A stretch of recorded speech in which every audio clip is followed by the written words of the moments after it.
Welcome to part 3 of Body and Society.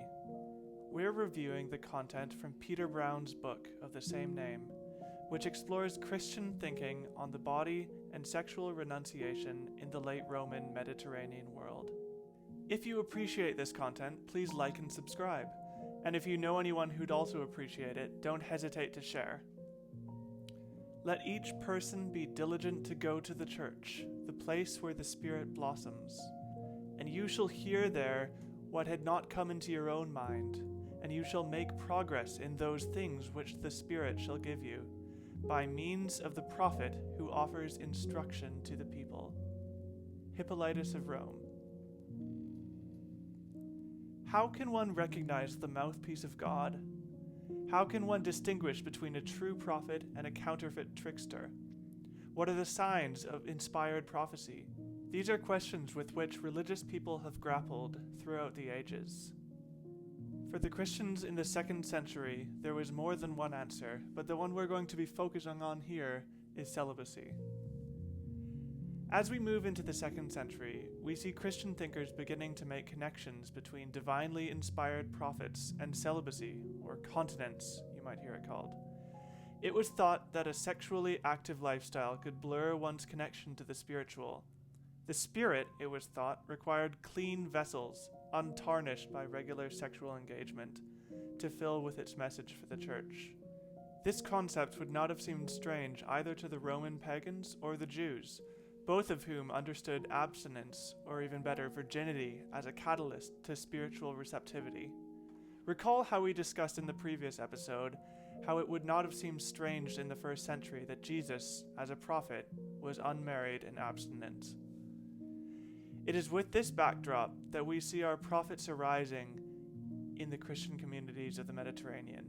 Primarily older men and women, either widows and widowers or still married, begin making commitments of celibacy for the sake of hearing from God and ministering to their communities. Our prophets did not wish to see the entire church renounce sexuality. It was rather seen as a gift reserved for a select few. The communities, in turn, would have confidence in the prophetic words of these figures, their celibacy being marks of their authenticity and anointedness. As part of this paradigm of celibate prophets, a mythos about Moses emerges, which states that Moses became celibate after his Sinai encounter with God.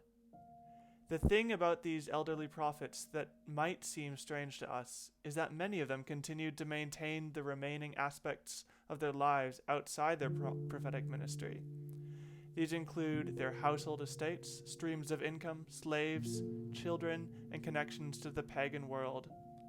So we're not yet at the point when a prophetic figure is expected to live in the desert and wear ragged clothes.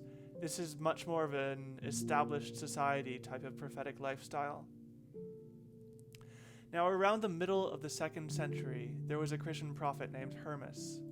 He was a freedman, having formerly been the slave of a Christian woman, and he has a perspective on sexuality that may seem somewhat peculiar. He speaks of the dangers of sexual temptation inside of marriage, that a wife can serve as a distraction from the spiritual. In addition to this, he has a certain fascination with the purity of children, having been not tainted by sexual desire, and being innocent in their virginity. This virgin innocence he uses to paint a picture of the church being presented pure and untarnished before Christ. In the practical, Hermas's encouragement to the church is that it pursues simplicity and singleness of heart in the midst of a sophisticated Roman society. In our 2nd century setting, it wasn't celibacy that was held up as the prime mark of prophetic authenticity, or even of Christian achievement.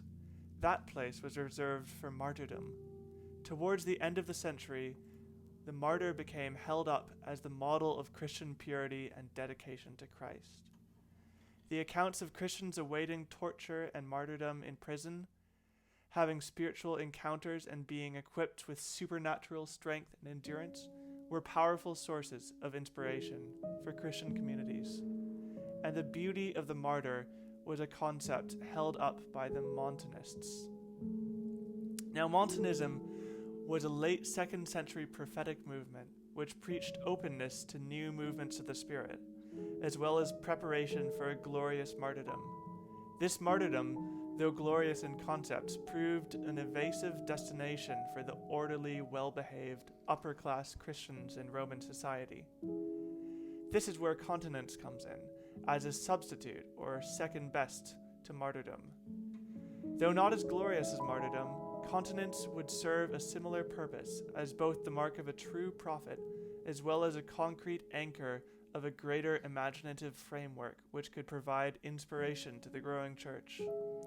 In practice, as we've already discussed, continence in the late 2nd century ended up being mostly reserved for the elderly, whose sexual passion had already subsided, though there are some examples of groups of young people in this period who embraced celibacy. One member of the Montanist movement, himself a theologian and author, was Tertullian of Carthage, who lived until AD 240. Tertullian's belief was that continence, rather than being a human achievement, was a gift that could only be given by God. It was futile to attempt celibacy without God's special and specific grace. For Tertullian, sexuality was a deep and unavoidable truth of the body. Pagan modesty and its more extreme Christian counterpart were practical means of reining in female seductivity. Sexuality was characterized as a permanent weakness, lifted only for God's anointed few. As we move forward through the 3rd, 4th, and 5th centuries, we'll see that Tertullian's thoughts on the body are amongst the least radical of the thinkers we'll encounter. This is a question we'll be seeing reviewed from different perspectives in future episodes.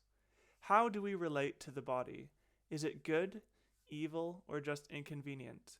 Can it be conquered or just held at bay? Is it a temporary shell or something that will be redeemed at the last day? And what do we do about sexuality, which has such a powerful claim on our will? Is sexuality to be deproblematized, or is the body to become a militarized zone of interaction?